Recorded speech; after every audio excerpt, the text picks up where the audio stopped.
Welcome back, listeners. So, Josh, in segment one, it was really nice to just take a step back and understand how far ahead this crop is, and if we can progress this high heat on into September, it'll be really interesting to see how far we sit above the norm. But as we move into segment two, did just want to take a little more time to address some disease observations that we're seeing from the field. There tends to be a slight maybe east-west bias in what you're observing in your fields to extreme southeast versus what I see as we track a touch farther to the west. But there's been a couple maybe hot topic diseases that keep coming to the board, and tar spot is one that we're really wanting to make sure that we're keeping an eye on. Have you seen anything to extreme southeast? What's just maybe your overall take on tar spot so far? Yeah, we talked a lot about this during the off season and coming into this season.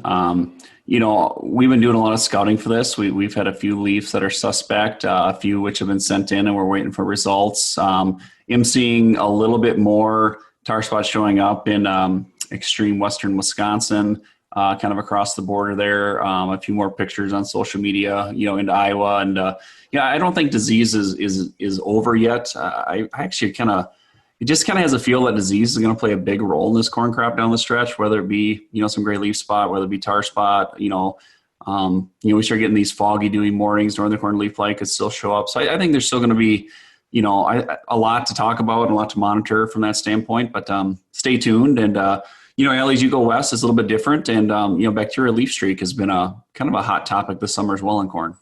Yeah, so pre-tassel, especially as I was out in some fields, seeing a lot of bacterial leaf streak. And as you're out in those fields, it can be easy to mistake bacterial leaf streak for gray leaf spot, but it is important that we are able to make that distinction with bacterial leaf streak being a bacteria and gray leaf spot a fungus. So as you're out in those fields, if you see really long, skinnier lesions, that would be bacterial leaf streak. And if you hold those up into the sunlight, they're going to portray a really bright yellow color to them. If it's gray leaf spot, they're going to take on a much blockier shape, and they're going to keep themselves in between those margins. So a much kind of cleaner lesion that you'll see on those leaves. So that's just kind of a quick distinguisher. But bacterial leaf streak, like I said, saw a lot pre-tassel. You are going to see some hybrid susceptibility differences. So just something to keep in mind as you're out assessing your crop.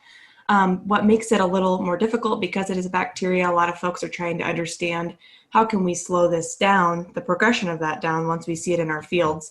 Unfortunately, we don't maybe have a fine-tuned answer for that, but what we have seen in the past from this disease is that even though it maybe blows up pretty quickly pre-tassel, once we make it through tassel, we do tend to see its progression slow down dramatically. So even as you have those conditions that are conducive for it post-tassel, we do tend to see a little bit more suppression. So something that we'll be keeping an eye on. Please let us know if you see it in your fields. Always happy to get another eye on some of those diseases as well.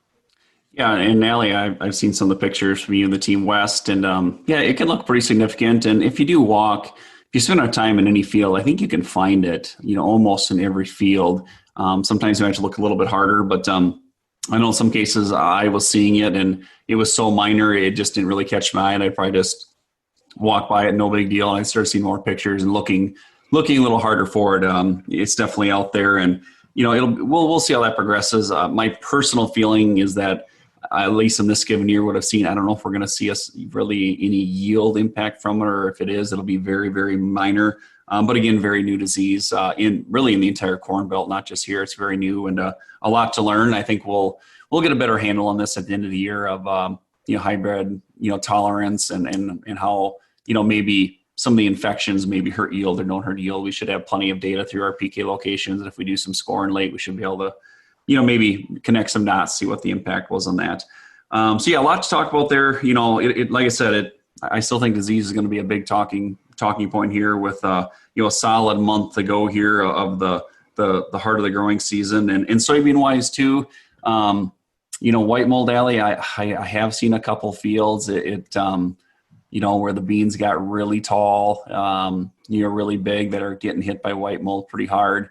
Not extremely widespread, but if we're kind of getting to that point where if some fields are getting hit pretty hard, it's probably going to be even visible from the road, as you see some of that senescence. But not a lot we can do at this stage, but it is something that's starting to show up. So be on the lookout for white mold in some of those farms that have a white mold history.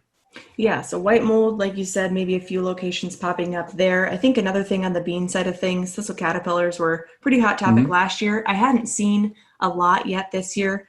I think last week I was able to see a lot more, maybe not even hot pockets, just more sporadic infestation across field to field. So if you do see some of their webbing left from their aftermath or those thistle caterpillars out there, I wouldn't be surprised they are out there. But from an aphid standpoint, I've had a hard time finding any hot spots to date. But we're going to want to continue to keep an eye on that.